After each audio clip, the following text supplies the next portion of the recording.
उद्धव ठाकरेंची संजय राऊतांनी मुलाखत घेतली आहे। यावेळी ठाकरेंनी भाजपवर जोरदार प्रहार केलाय। भ्रष्टाचार, काश्मीर प्रश्न, निवडणूक रोखे यासह अनेक प्रश्नांवर उद्धव ठाकरे यांनी भाजपला सवाल विचारले। नरेंद्र मोदी पुन्हा निवडून आल्यास देशातून लोकशाही संपणार असल्याचं उद्धव ठाकरे यांनी म्हटलेलं आहे। तर पराभव समोर दिसू लागल्यामुळे भाजपकडून रामाच्या नावाचा वापर केला जात असल्याचंही ठाकरेंनी म्हटलंय। नमस्कार, जय महाराष्ट्र। जय महाराष्ट्र। देशामध्ये लोकसभा निवडणुकांचं महाभारत सुरू आहे, पण हे महाभारत इतकं लांबलेलं आहे या निवडणुकांचं आणि संपूर्ण देशामध्ये जणू युद्धाची परिस्थिती आहे अशा प्रकारचं एक वातावरण निर्माण झालं आहे। आणि त्या महाभारतामध्ये सगळ्यात जास्त लक्ष कुठल्या राज्याकडे असेल तर ते महाराष्ट्राकडे आहे। आणि महाराष्ट्रात खास करून शिवसेनेचे पक्षप्रमुख उद्धव ठाकरे आणि त्यांच्या नेतृत्वाखालची शिवसेना ही या महाभारतामध्ये कोणती भूमिका बजावणार आहे याकडे संपूर्ण देशाचं लक्ष लागून राहिलं आहे। आज आपल्या स्टुडिओमध्ये सामनाच्या स्वतः शिवसेना पक्षप्रमुख उद्धव ठाकरे उपस्थित आहेत। आपण त्यांच्याशी या महाराष्ट्रातल्या आणि देशाच्या निवडणुकांवर चर्चा करावी आणि आपल्या मनातले जे प्रश्न आहेत देशाच्या, महाराष्ट्राच्या जनतेच्या, त्यावर त्यांचं मत घ्यावं। उद्धवजी, या आजच्या चर्चेमध्ये आपलं स्वागत। जय महाराष्ट्र। जय महाराष्ट्र। खरं म्हणजे एक प्रदीर्घ प्रवास करून आपण परत मुंबईत आलेला आहात। गेले अनेक दिवस आपण महाराष्ट्राच्या कानाकोपऱ्यात फिरताय। फक्त शिवसेनेचेच उमेदवार नाहीत, तर काँग्रेस असेल, राष्ट्रवादी काँग्रेस असेल, अशा प्रत्येक उमेदवारासाठी आपण जातीनं वेळ देत आहे आणि महाराष्ट्रामध्ये या रणरणत्या उन्हामध्ये फिरत आहे।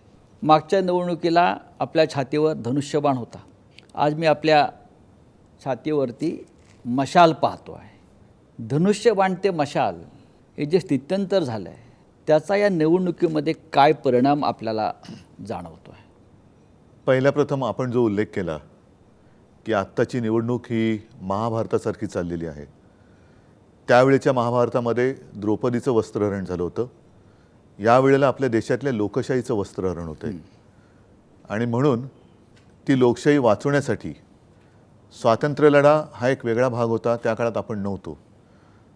पण ज्यांनी ज्यांनी संघर्ष केला, बलिदान दिलं, त्या सर्व क्रांतीवीरांनी आणि त्याग करणाऱ्या सगळ्या स्वातंत्र्य सैनिकांनी अफाट कष्ट करून, शौर्य गाजवून आपल्याला हे स्वातंत्र्य मिळवून दिलं।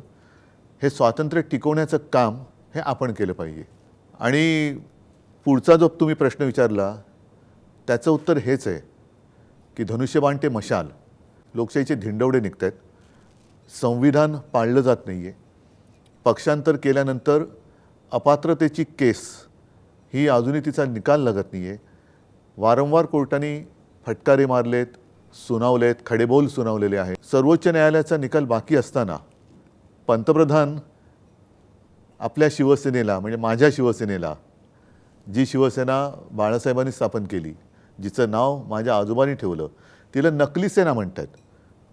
ह्याचा अर्थ उघड आहे की निवडणूक आयोग हा त्यांचा नोकर आहे। लवादाने सुद्धा ते म्हणतील तसंच काम केलेलं आहे। आता सर्वोच्च न्यायालयाने सुद्धा आम्हाला हे चिन्ह किंवा नाव देऊ नये असा अप्रत्यक्ष दबाव हे आपले प्रधानमंत्री सर्वोच्च न्यायालयावरती आणतात की काय, असा प्रश्न पडलेला आहे। म्हणजे संपूर्ण यंत्रणेवर दबाव आहे, नासून टाकले, दहशत आहे। होय। मी जो मगाशी उल्लेख केला महाभारताचा, हे महाभारत सुरू आहे या देशामध्ये। महाभारताचा लढा हा धर्मासाठी झाला, सत्यासाठी झाला। आणि महाभारतामध्ये दोन प्रमुख पात्रांवर नेहमी चर्चा होते। कृष्ण आहे, पण अर्जुन आणि अभिमन्यू। विरोधक असं म्हणतात की उद्धव ठाकरे यांचा अभिमन्यू झाला आहे। अभिमन्यू बरोबर आहे, पण अभिमन्यू शूर होता, तो भेकड नव्हता। आज हे जे काय ईडी, इन्कम टॅक्स, सीबीआयच्या माध्यमातून चक्रव्यूह टाकतायत ही भेकड लोक आहेत। हा जो भेकड किंवा गद्दार हा विषय जो आहे महाराष्ट्रात गेल्या 2 वर्षापासून चाललेला, हा जनतेमध्ये पोचलेला आपल्याला प्रचारात दिसतोय का? फारच तीव्रतेने तो जाणवतोय। आणि तुम्ही मगाशी जो उल्लेख केला, ही माझ्या छातीवरती मशाल आहे, जनतेच्या हृदयात मशाली पेटल्यात।